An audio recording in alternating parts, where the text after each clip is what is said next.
जय हिंद, वंदे मातरम। लोकशाही का गला घोट रहे हैं बार बार। अभी हम यहाँ पे अनशन के लिए बैठे हैं, तो ये स्कूल कॉलेज की तरह होता है।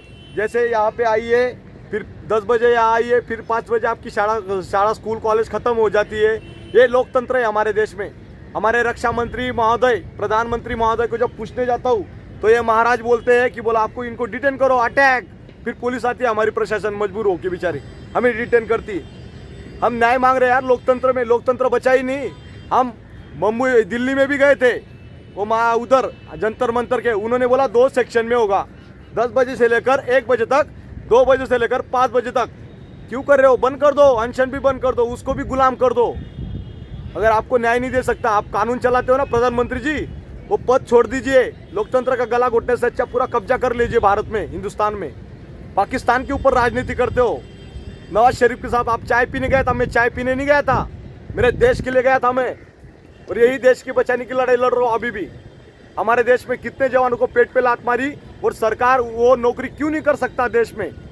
रिटायर होने के बाद वो जवान नौकरी कर सकता है, पर जिसको अधिकारी द्वारा शोषण किया होता है, उसको घर भेजा होता है, वो देश में नौकरी क्यों नहीं कर सकता? वो कंपनी भी नहीं कर सकता, जॉब भी नहीं कर सकता। क्यों भाई? हम आतंकवादी क्या? जितने भी पीड़ित जवान है वो सब आतंकवादी है क्या देश में?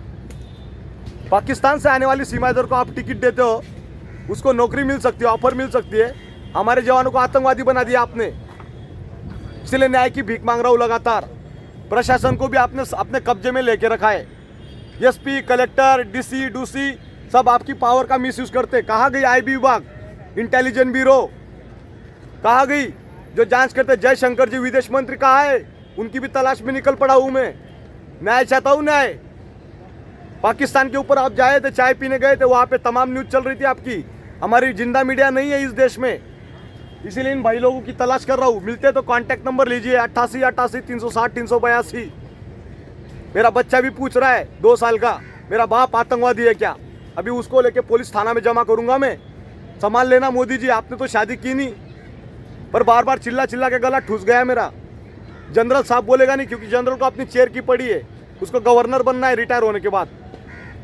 इसलिए न्याय की भीख मांग रहा हूँ लगातार। रक्षा मंत्री, प्रधानमंत्री, अगर आप न्याय नहीं दे सकते हो, पाकिस्तान गवर्नमेंट के पास न्याय मांगू क्या? क्यों राजनीति खेल कर रहे हो? मैं वही सैनिक हूँ, हिंदू, छत्रपति शिवाजी महाराज का मावड़ा हूँ। जय श्री राम बोल के राजनीति नहीं होती है।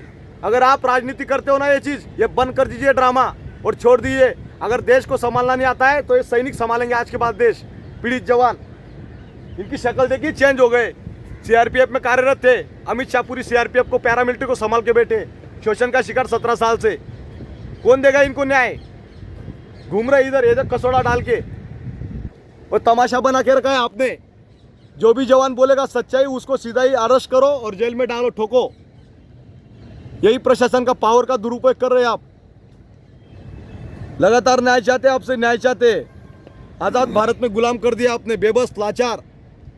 डोनाल्ड ट्रंप के पास जा रहे हैं आप ऊपर से, उसको गले में मिलने के लिए। अरे हमें मिलिए पहले, जवानों को।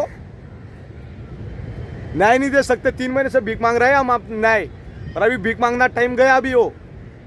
और कोई बोलेगा ना मी ये एफटी कोर्ट, हमारे यहाँ सातारा में एक जज साहब था, उन्होंने 5 लाख रुपए ले घूसखोरी की, भाग गया हो।